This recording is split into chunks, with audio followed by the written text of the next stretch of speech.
Oh, locazo.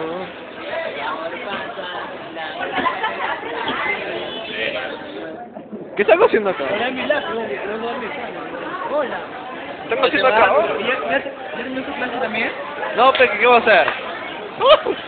¡Chunga!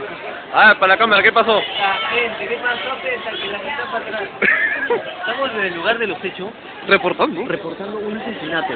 Se registró el asesinato a las 4:45 de la mañana.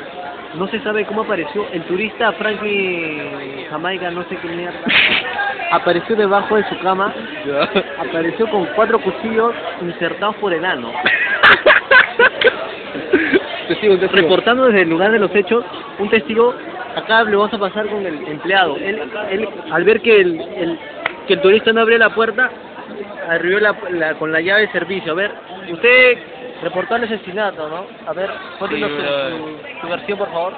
Pucha, weón, es que el pata estaba recontra Stone, man, ya, y entonces vino la germa y entonces la comenzó. La señorita, ¿sabe qué era la señorita? ¿Su enamorada, algo?